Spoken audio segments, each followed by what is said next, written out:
Karsh, and this is my fifth reading in my series of Corona Samizdat reading in order of when the books were published. While waiting for George Salas to be prepared to publish number 6, Sea Above, Sun Below, I had the opportunity to get my Driftless trilogy, the first books I published, out of where do books go? Purgatory or something, I don't know, but they were out of print. I had the opportunity to bring them back into print. I decided to do it in one big book. This is an extraordinary cover. Maybe you have to see it in person. But anyway, it was by Jason Snyder, who did the cover for Voices After Evelyn and Olaf Palme. And I decided to put the books in one. Mark Weirs did the Herculean job of getting these books that were not typed into one volume. And I'm a nice enough guy. I'm not going to read the whole thing. I'm just going to read a small or short fragment from each of the three novels, The Driftless Zone, Billy Verite, and The Sleep of Aborigines. This is the hat that I used to wear back then, and I don't know, I think it's on the cover photo of the first book, which was taken in front of the giant 6-pack of beer at the brewery in La Crosse, Wisconsin, where the books take place. That was actually filled with beer back then. That's where they stored the beer, and you know, I don't know if I even have a copy of that anywhere, but maybe I have the book somewhere, maybe not. But somehow the hat used to, fit really well, and I don't know. I know noses grow after after you reach full growth. The nose still grows, and what else grows? Not much. The brain certainly stops at some point, and finds out that it's gone too far and begins to retreat. So this was written before the brain retreated. And so if I stumble over some of it, it's because I no longer understand it.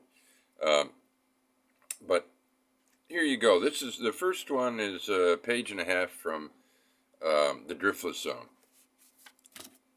Bear with me. Spleen had a point. He was not the kind of person who gets run out of town.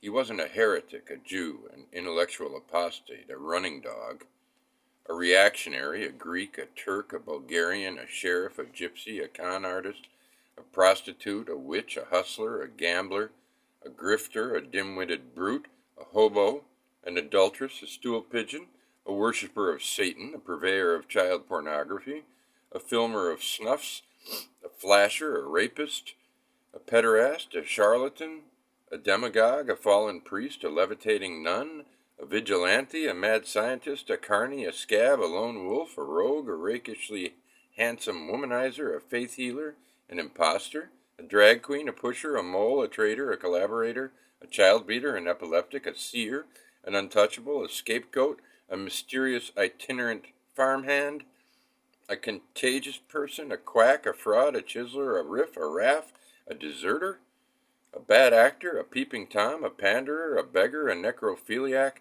a backslider, a sleazy no-goodnik, a pedant, a pissant, a moonshiner, a pirate, an inscrutable foreigner, a bigamist, or any other kind of heavily armed Mormon. Spleen was none of these types who get run out of town. Had he fallen into any of these categories or been clearly accused of being, say, a chiseler or Turk, he would gladly have left. There's a law or there's law and there's order. Spleen understood this. He accepted it as a way civilization kept track of itself.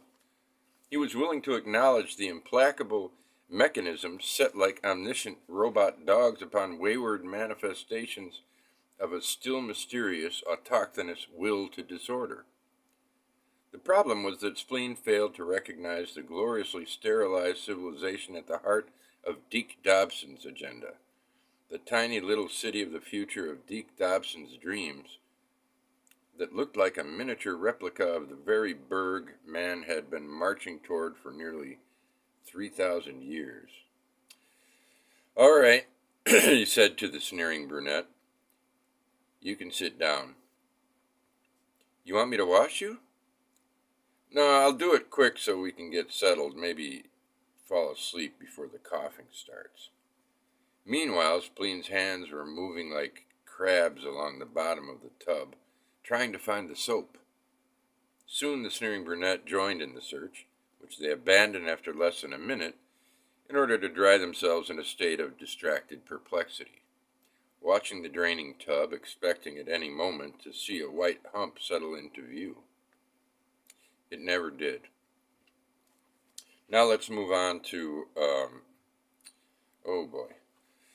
Billy Verite.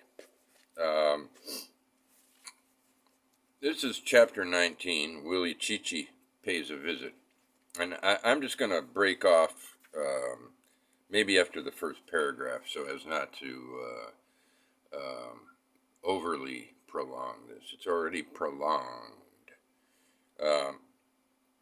Willie Chichi Pays a Visit, Billy Verite. Solitude can do funny things to a man. I lock myself up in the office and watch the rhythms of the day march by. Watch myself watch for a way out of time or back in. I'm propped against the wall on Gerard's bed. The fourth floor bathroom for men is on the other side of the wall. I know that the old way out of time was the precise recognition of time, the elaborately choreographed mime of the heroic. One false move and men were condemned to the world of men. At 1:30 in the afternoon, the lawyer speaks to me from the other side of the wall. At 1:45, he has his final say. At 2:15, the real estate mogul enters the bathroom, groans his lonesome disgust through the wall, and chooses the other stall. At 2:18, he, too, only flushes once. And then I'm alone again until 4:30 when the lawyer returns, flushes both toilets repeatedly, and lingers till 5. He talks to himself in there, but I don't know what he says. After 5, I hear nothing. I sit there until suddenly I notice a bright light out my nailed-shut frosted glass and chicken wire window. A light from the east as the sun sets, I have to admit, in the west. I rush out the door, down the hall to the stairwell that's not a maintenance closet yet, lift open the window, and it's only the sun plastering its crepuscular vomit against the vast expanse of the cathedral. By the time I get back to my cave, it's dark outside. And now, from The Sleep of Aborigines, the last of the trilogy. We'll make this one really short. I certainly would hope, if I had any, that Spleen wouldn't spend too much time trying to figure out what I had been investigating. I gave it up along with the writing, I'm sure of that. The place for him to start is not in Candida's duplicity, but in my own defraudulence. What I'm guessing was my curtailed attempt to expunge the toxic, intoxicating fruits of my begotten labors. And we'll skip to one other short paragraph. Nomadism? Sure, I remember all the tables and chairs. He'll find more in the living room. So what? I never knew where I was going to sit, so I sat in a different chair every day for each meal, unsystematically. So what? Was it the wandering instinct? Was it the shabby, futile attempt by the urban nomad to appease his nature? I don't think so. I think I just had a lot of tables and chairs. Thanks.